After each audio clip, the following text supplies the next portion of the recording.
Hi everyone, Judicial Watch President Tom Fitton here with our weekly update here on social media. Thanks for joining us. A lot to talk about and catch up on. Things don't slow down when it comes to corruption here in Washington, D.C. We got exciting developments in our efforts to ensure cleaner elections for you. Good news there. More details of the deep state conspiracy against President Trump, specifically out of the Obama State Department. Plus, I'm going to talk about this emerging scandal. It's actually been around for a while, but the big media has been burying it to help its left-wing friends. It's the Ilhan Omar marriage / immigration / tax fraud / who knows what else scandal. I'll be giving you some details on and why you should be paying attention to it. But first up, let's begin with the good news. We're going to have cleaner elections in Kentucky, thanks to Judicial Watch. The state of Kentucky, or the Commonwealth of Kentucky, has notified Judicial Watch that it has begun a mailing, or it actually mailed up to 250,000 inactive voters. These are people who have not voted, and they're checking to make sure that they're still eligible to vote. And if these folks don't respond, they will be removed from the voting rolls. Now, why did Kentucky do this mailing? Because Judicial Watch sued. And Judicial Watch's lawsuit resulted in a consent judgment wherein Kentucky agreed to do the necessary steps that federal law requires to clean up the voting rolls. And let me give you a little background on the law at issue here. It's called the National Voter Registration Act, and it's popularly known as the Motor Voter Bill. And it was passed and signed into law during the Clinton administration. And the objection from conservatives was that you're going to register everyone to vote, but it's going to lead to more voter fraud and voter registration issues and dirtier election rolls. So the so-called compromise was that the states concurrently would also be required to take reasonable steps to clean up the election rolls. So guess what the left did once the law was passed? They enforced to the hilt the voter registration requirement, meaning that people are able to gain access to voter registration, encouraged to register to vote at the DMV, hence the motor voter nature of the name, and then welfare, where public services are offered anywhere. And so the left had big pushes to get people registered to vote, which isn't necessarily wrong, unless, of course, they're being registered in a way that leads to voter fraud, meaning double registrations, and we're registering in more than one name and things like that. That's why that other element of the law needed to be enforced, but the left did not want to enforce that. In fact, during the Obama administration, it was never enforced at all because the radicals running the Justice Department at the time had zero interest in doing it. And I think during the Bush administration, there were only a few cases even then. So Judicial Watch to the rescue. We began filing private lawsuits because the law allows private causes of action against Indiana and Ohio. I think it was back in 2012, 2013. That led to good results there. Ohio settled the case, agreed to take a key step to clean up its rolls. Indiana changed its law, so we were happy and ended the lawsuit there. And of course, the left was furious that we were successful, and they tried to sue to stop Ohio from daring to mail people who haven't voted, asking if they were still around, and then only removing them if they didn't vote for 2 federal election cycles. And the Supreme Court upheld our settlement last year. So following up on that are lawsuits against California. And Kentucky ended up with results that is going to significantly cut back the number of inactive names on the rolls. And what do I mean by that? Well, we've done a national analysis, and we're going to probably update it again this year with the new registration and voter data from the 2018 elections. But prior to that, we had done an analysis and found there were 3.5 million names on the rolls that were extra nationally. In California alone, Los Angeles County, it looks like there was 1.6 million extra names on the rolls. California hasn't removed a name from the rolls more or less in 20 years. And after that big Supreme Court victory, they agreed to settle the case with Judicial Watch and our other client, or clients, I should say. And LA County has begun the process of removing up to 1.6 million names from the rolls. So that's 3.5 million minus potentially 1.6 million. So we're almost cutting it in half with that one county mailing and process. And in Kentucky, again, we have that consent decree. Now, the consent decree was, or I should say consent judgment, was last year. And this is the problem. They had a Secretary of State who was elected, I think, in 2012. And one of the reasons Kentucky was a disaster, they had several counties where they had more people on the rolls than were eligible to vote. That's a pretty good indication we weren't taking basic steps to clean up the rolls. And the person elected, Secretary of State Grimes, in 2012, essentially just because of the leftist antagonism to the law, stopped cleaning up the rolls in Kentucky. So it was a big mess when Judicial Watch stepped in. But we did get the consent judgment, and actually the Justice Department under President Trump, one of the few good things it did on this area, they intervened. So they were on our side for a change. So Kentucky said no mas, and they agreed to the consent judgment. And this is what the consent judgment says. The practices currently in place in Kentucky do not comply with the MVRA's requirement that states conduct a general voter registration list maintenance program that makes a reasonable effort to remove ineligible persons from the rolls due to a change in residence outside the jurisdiction. So they sent 250,000 names, this notice that I'm talking about, back in, I think it was in June.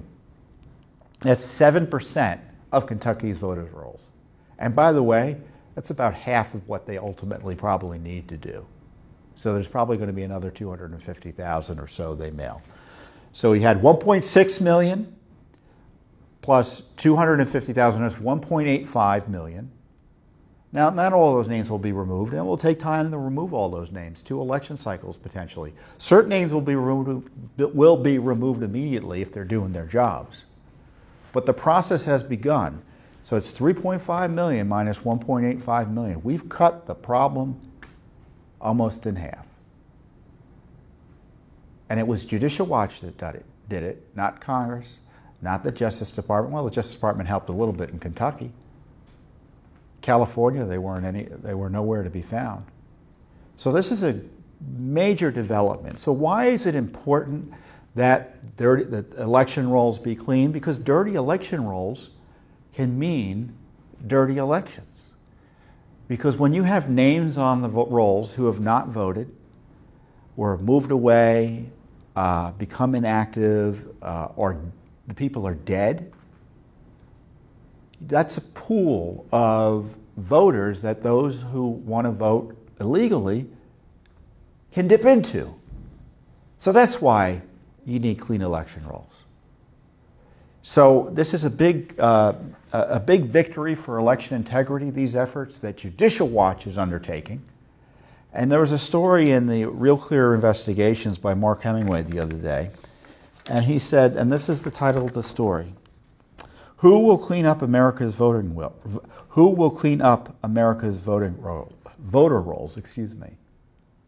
Judicial Watch is. And this is what he said. Judicial Watch's role in demanding enforcement of federal law raises another important question. Where has the Justice Department been?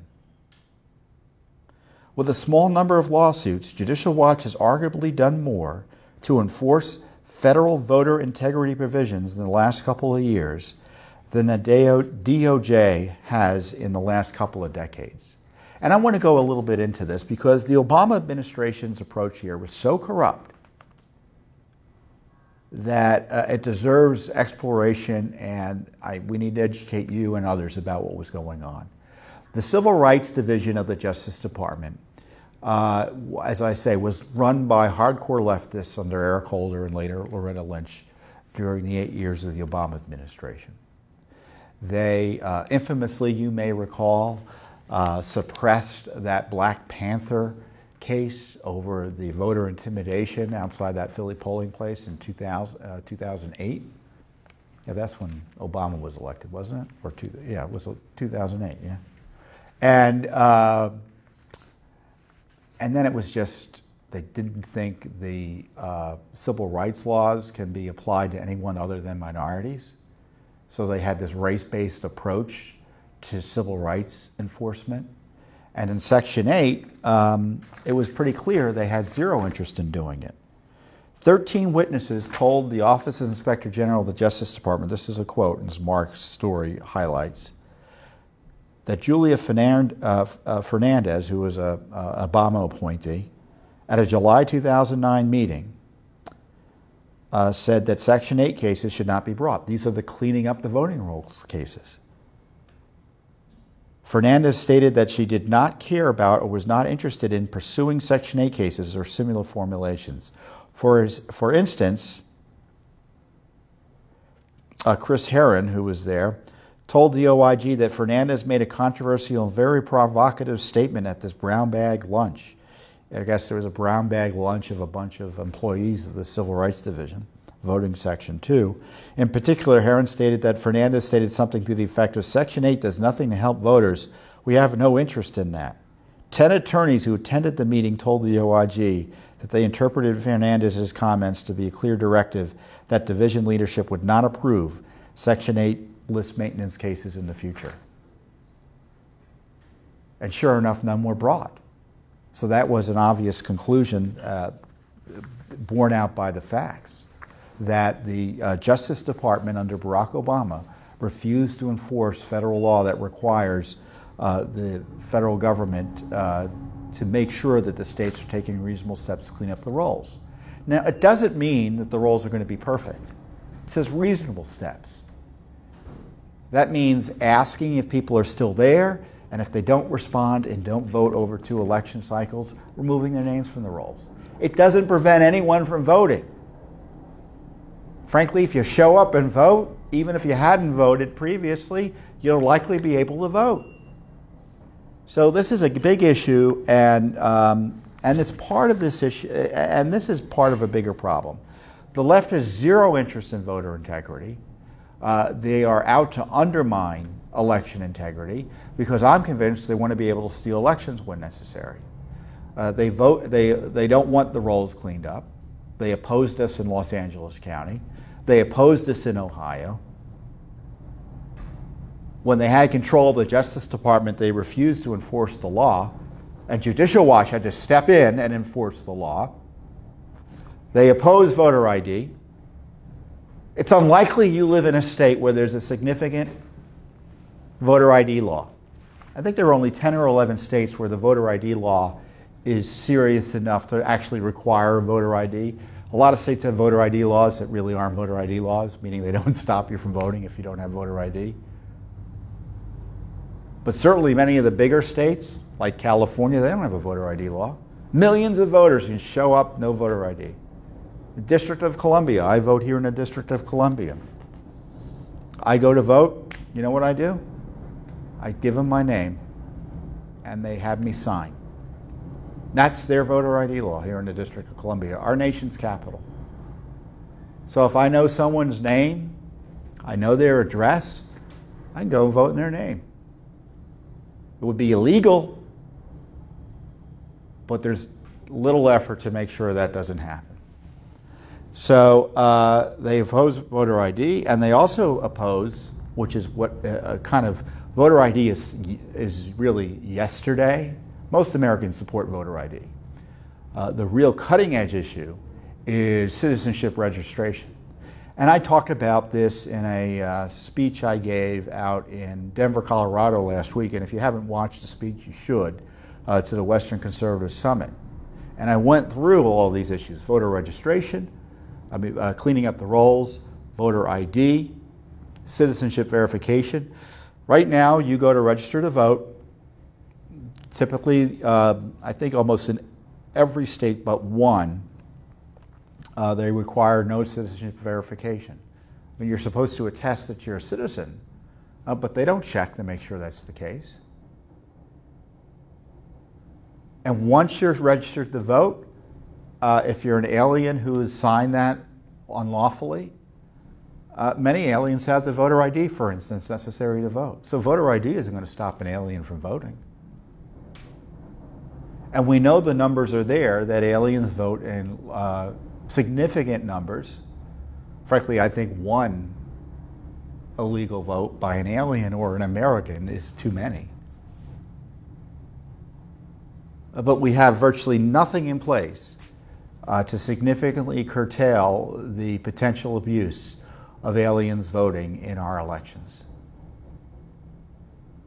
And so you pair all of that with open borders, the lawlessness of open borders, the efforts to, by the left, to take away the distinction between citizens and non-citizens.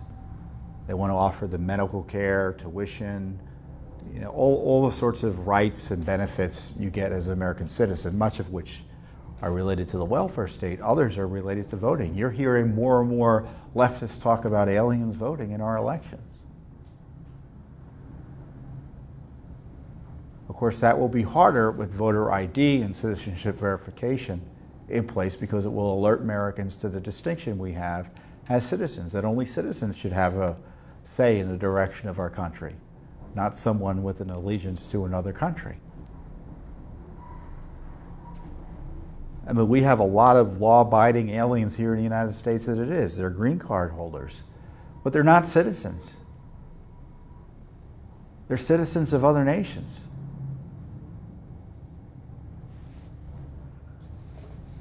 So this lawlessness on elections, I think, is pretty darn dangerous to the republic. And it's all part of a piece. And this is why I'm so proud of Judicial Watch's Election Integrity Project that is behind these victories in California and Kentucky, that we're litigating and filing briefs in favor of voter ID, examining the ballot harvesting threats in California, where you've got out-of-control ballot harvesting, challenging in Colorado the issue of the effort to undo and overturn the Electoral College, trying to get documents about that effort. I mean, Judicial Watch is doing as much, if not more, than any single entity in the United States to ensure your vote is counted, that your elections are clean, and that your elections aren't stolen. And we're having success doing it. Nearly 2 million inactive voters will be cleaned up from the voting rolls over the next few years, thanks to Judicial Watch. And it's just the beginning. So some great news there.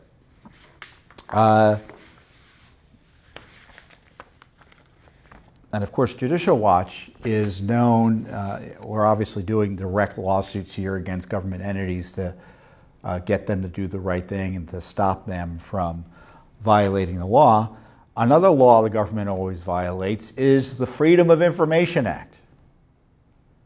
The Federal Freedom of Information Act, passed, I think it was in 1967. It was signed by President Johnson. President Johnson didn't want to sign it, from what I recall. So the left has used the Freedom of Information Act, or was known for using the Freedom of Information Act, to harass the efforts by the federal government to combat communism here and abroad. I mean, that's kind of what the big focus of FOIA was in the 70s and early 80s. And Judicial Watch came around, and we recognized the Freedom of Information Act as a tool that could be used to advance conservative values. So as an educational foundation, we could educate people about what the government was really up to, from, in many ways, a conservative perspective, because we want smaller government, we want our values protected, we want economic freedom, strong national defense and national security and things like that. And we began actually this month we're celebrating Judicial Watch's 25th anniversary, 25 years. During the Clinton administration, there was a lot of corruption to be uncovered. And Judicial Watch was the first conservative group that used the FOIA on behalf of the values of limited government and exposing the corruption behind what is typically seen as somewhat innocuous government activity. In my view, pretty much every time the government wants to engage in a major program, it involves corruption. So few leftists, and certainly the media, never thought to investigate the government from that perspective. Their view on using FOIA was, oh my gosh, the government has this program, but it's not big enough, and it isn't helping enough poor people. It was all about advancing the welfare state, and or the enterprise of big government, as opposed to highlighting the damage that big government does and the corruption behind it. And so the biggest corruption scandal of all time in American history is the targeting of President Trump. I'm sure you agree. And Judicial Watch has been second to none in using the Freedom of Information Act to pry loose details about that scandal that the government doesn't want you to know about. Specifically, the Obama administration wanted hidden, that the deep state today wants hidden. And along those lines, we've been getting documents, certainly from the Justice Department and the FBI, but the State Department as well. And we have new documents out of the State Department further cementing the kind of the view that the State Department was a key player in the Spygate affair against President Trump. How is that? Because you had State Department officials working with Christopher Steele, the Fusion GPS hired spy. Fusion GPS, of course, was paid by the Clintons and the DNC. Steele was also paid for with FBI funds during the campaign. And he was working with the State Department to launder information into the FBI and into the Justice Department, and to coordinate with the president's political enemies, or then candidate Trump's political enemies in Congress. And Judicial Watch has uncovered most of that. And one of the key players was Jonathan Weiner. And Jonathan Weiner was hired by John Kerry to be their Libya expert. But he was a pal of Christopher Steele's. He was a pal of Sidney Blumenthal, a Hillary Clinton friend, and Cody Shear, another Hillary Clinton friend, two individuals who are pretty controversial, and that's my charitable way of putting it. Sidney Blumenthal had such a disreputable reputation that the Obama people supposedly told the Clinton State Department, he can't work there. We don't want him part of your team. So what did Hillary Clinton do? She used him as a secret advisor on her secret email system. That was uncovered by Judicial Watch. So this guy, Jonathan Weiner, admits he's talking to Blumenthal and Weiner, Blumenthal, Steele, and this Cody Shear about this Russiagate fraud. He didn't say it was a fraud, but these Russiagate allegations. And he's working with Steele, sharing his information internally with the State Department. One of his bosses, Victoria Nuland, who was, I think, the top European official for John Kerry. And then they were kicking it up to John Kerry. So John Kerry knows about the dossier. And we have these new documents showing that in September of 2016. So what Judicial Watch says, we ask for the documents, we get told no, we get the proverbial hand to the face, as I call it. They give us the hand to the face. Actually, that's better than what they usually do. The hand to the face is better than just turning their back and just refusing to respond to our request. So we filed a lawsuit, this time in concert with our friends at the Daily Caller News Foundation, for documents about what Christopher Steele was up to at the State Department. And so we're getting dozens of documents, many of which are classified. So Christopher Steele was involved in classified information gathering and dissemination of records at the State Department too. So it's September of 2016, a few weeks before the election, and we get this new batch of emails that show that Steele was working up that Victoria Nuland and Jonathan Weiner set up a meeting to talk about a Russian matter in New York in September of 2016. And by the way, it's almost exactly the same day or days that Glenn Simpson of Fusion GPS, the other character in this, was also meeting with state people on this issue. So it was a full court press. And why is Nuland important on this? Because she's already admitted that they knew about the dossier from Steele in July of 2016, the State Department did. Remember, it's not just the Justice Department and FBI scandal, Spygate, and the smear campaign against Trump. It's a State Department scandal. They were involved.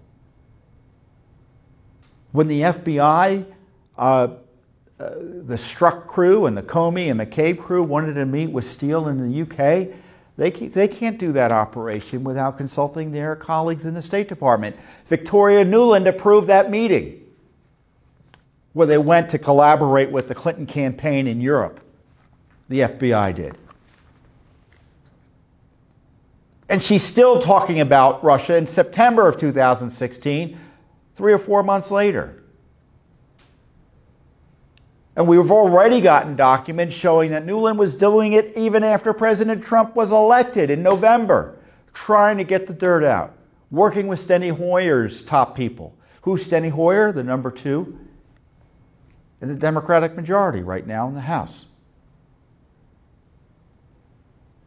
And on top of that, the State Department was trying to torpedo the Trump administration by getting classified information to its friends in Congress. Nuland was involved in that. We have the documents that show where they say, I forget who wrote it, they say we made the deadline. And you know what the deadline was? Inauguration Day. They're pushing classified information to undermine President Trump. You know, I don't have a security clearance, but I'm pretty darn confident that pushing classified information and putting it out there and giving it to people with the hopes that it has a politically negative impact on someone is against the rules. You share and disseminate classified information to advance the national security interests, not to torpedo a president that you don't like politically. Which is what the State Department was doing. Why would they otherwise be sending out material that they knew they wouldn't be allowed to send once Trump's appointees came over to the State Department? So all of these documents are coming out not because Congress is shut down in terms of doing investigations. I haven't heard a peep out of the Senate. I know Lindsey Graham says that he's interested in this issue, but I haven't seen much action by him other than him talking about it, which is fine, better than nothing, but I still haven't seen anything. And of course, the House Democrats, their party, and as I pointed out, they're actually directly implicated in the Russiagate scam. They're not going to do anything. So once again, it's Judicial Watch to the rescue here. We had to sue in court to get this basic information about the biggest corruption scandal in American history. We're not getting everything we want, but we're getting more than anyone else is. We wouldn't know about the State Department corruption but for Judicial Watch. The State Department corruption in terms of the targeting of Trump. So those of you who support Judicial Watch, you can pat yourselves on the back because your support has allowed us to get this key information about the State Department's involvement in the attacks on President Trump. The State Department helped Steele disseminate the dossier. Jonathan Weiner, who I talked about, he wrote in the Washington Post how he actually wrote material for Steele to use and put in his dossier. The dirty little secret is that Christopher Steele was only one author of the dossier he was writing. The Obama administration helped him write it. Now, I know Mr. Mueller is supposed to testify. I don't know if he will testify. I guess it's been put off. I guess he'll supposedly testifying next week. Is he going to be asked any of this? Of course not. Well, maybe. Maybe the Republicans will ask a few questions here. But that's not the purpose for bringing him in. There's going to be no oversight into this basic corruption of the Obama agencies that's still percolating today. And because I want to tie this all together. There's been this big corruption, big brouhaha over these 4 members of Congress, these hardcore socialist types in Congress, and the president's criticism of them. He basically took this love it or leave it tact. And he didn't mention race. He was obviously responding to their ideology, if you read his tweets. So the left and their acolytes in the media accused him of being a racist, which is just a smear. And so they they created this resolution which called him a racist. And my view that the passage of that resolution was all part of this effort to destabilize and harass the president. You had the Democratic Party engaging in a spy operation through the Obama administration and allegiance literally with the Democratic Party's operation of DNC and the Hillary Clinton campaign, coordinating with Democrats in Congress in both the Senate and the House, it looks like. And then the House Democrats take over, or the Democrats in the House get control of the House, and they continue the presidential harassment, trying to rifle through his IRS files, submitting or putting out over, I think, well, last I counted it was 81, but it's probably over 100 subpoenas that are redundant, harassing, and repetitive of the fraudulent Russia Gate investigation. Well, the investigation of the fraudulent Russiagate hoax.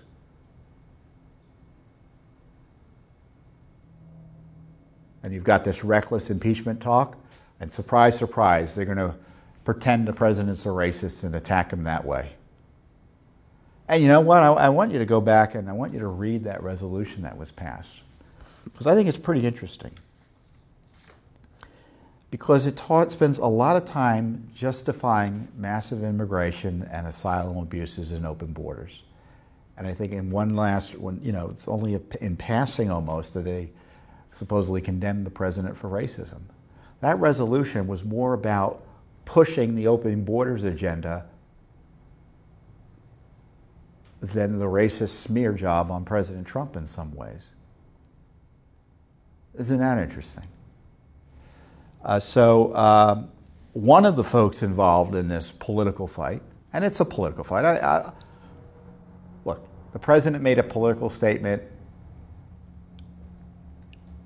The left is responding with a political pushback, and so is politics back and forth. What I'm more interested in is the element from Judicial Watch's perspective is what are the corruption issues here? And one thing that we've been looking at, and we've been monitoring it. People often ask, are you investigating this? Are you investigating that? And I say, we're investigating everything. And we have been monitoring the issues around Representative Ilhan Omar, who's the new representative from Minnesota. She's a naturalized American citizen. She came here from Somalia via Kenya. And there have been substantial questions raised about whether she engaged in marriage fraud, tax fraud, and all sorts of other criminal conduct related to her marriages and other things. And obviously it's gotten more attention because Ilhan Omar is part of one of those 4 socialist members of Congress the president specifically has been battling this week. Or they've been actually more attacking him than he's been attacking them directly, although he pushed back at them at a rally this week. But so the Paroline blog, which is a conservative blog, has been investigating exhaustively Ilhan Omar's publicly available records. And even finally, the local Minnesota paper, who had been protecting Omar, admitted this week that there's a good chance she did marry her brother. So the story is, and David Steinberg has his latest stories on the Powerline blog, and I encourage you to read it because he and his colleagues there, including Scott Johnson and Preya Samsundar, have done a series of articles that kind of raise major questions about Omar. And from my perspective, there's more than enough publicly available evidence to warrant a criminal investigation of Omar's activities on immigration fraud, potentially tax fraud, and other criminal conduct. DHS should look into it. The Justice Department should look into it because it involves tax fraud. The IRS should look into it. And this is the story. She goes to Kenya. She comes to the United States as I think 12 years old. The allegation is that her family was split up, that she was able to come in, she and her, I think, father and a sibling were able to come in under another family name. Her other siblings did not come in and kept their original family name. And the story is, or it seems to be, that Omar had a marriage with her brother in order to help him get some benefits here in the United States and potentially immigration benefits, including immigration benefits here in the United States. And that despite her being married, she was, this is where I'm probably a little bit hazier than I should be, she was filing tax returns with one husband while being married to the other. I forget which one is which, but it looks like it was so bad that she actually, I think, had to amend her tax returns. And so the Powerline blog has been doing the hard work here, and because it's conservative and the media is in bed with the left, it's run by the left, they were protecting her. Why? She fits all the politically correct categories. She's young, she's a woman, she's a refugee, she's Muslim American, all those sorts of things. So any misconduct by someone who's a creature of the left like Ilhan Omar is, they're going to protect necessarily. So it was Powerline blog that was doing all the heavy lifting here, and the Minneapolis paper followed up and kind of ignored all their prior reporting and highlighted issues that Omar really has to answer for. I mean, it looks like she was destroying social media posts to make it harder to figure out what went on. When she's asked direct questions on it, her response is, "You're a racist for asking them," which may or may not be true, but it's not responsive to the fact-based questions that she's being asked here. And so Mr. Steinberg, his latest story, this is his, I want to highlight this quote for you. He writes, "Please read the verified evidence below, and read it below, and read it along with the other verified evidence that he's been able to uncover with his colleagues.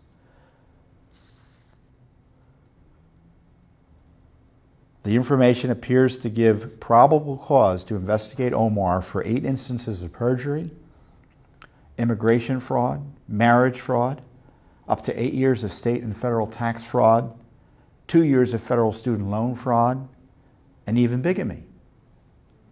To be clear, the facts describe perhaps the most extensive spree of illegal misconduct committed by a House member in American history." My guess, other than on Fox News, this is the only detail you'll see from someone in Washington on this. MSNBC is covering up for the big networks aren't covering this story. They're just smearing those of us asking questions, which are legitimate here. I mean, when your local leftist newspaper basically admits you probably married your brother, you've got a problem. So I don't know what the Justice Department's going to do. I don't know what the Department of Homeland Security is going to do. I don't know what the IRS is going to do, but I do know what Judicial Watch is going to do. We're going to keep on investigating this We're going to demand accountability for this person. And this isn't about her ideology, although she is ideologically quite noxious. She engages in this sly, dishonest anti-Semitism. She's viciously anti-Israel.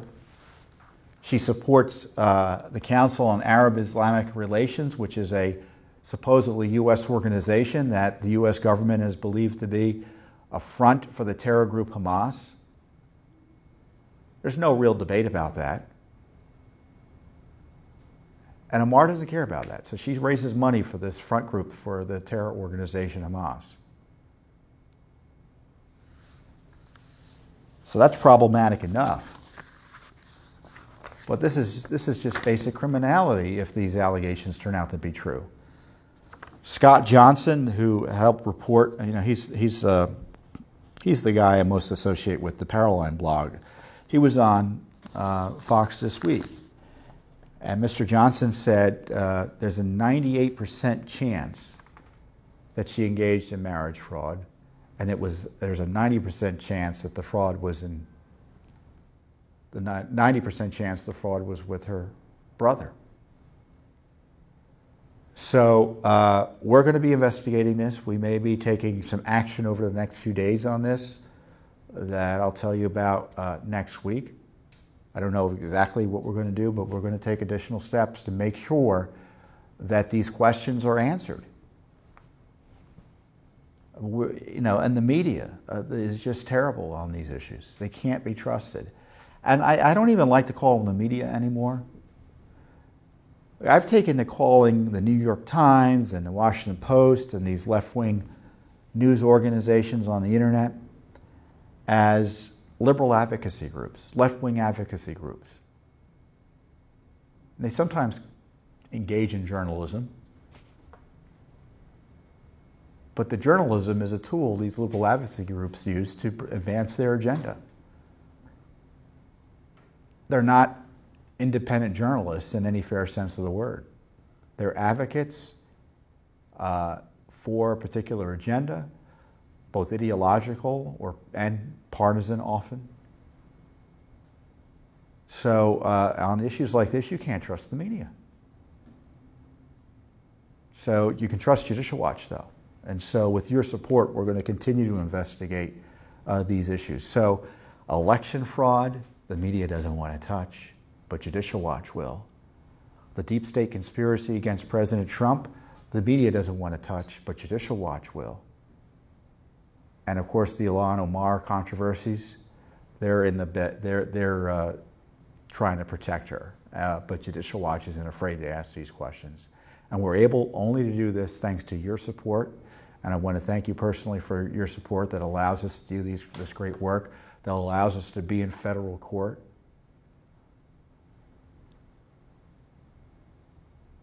In FOIA lawsuit after FOIA lawsuit, on election integrity cases, and even just sitting here and asking these questions, we rely on your support to do that. So I want to thank you for joining our cause in that regard. And if you haven't joined our cause, I hope I've given you a good reason to do so. So have a great weekend, and I'll see you next week here on Judicial Watch's Weekly Update.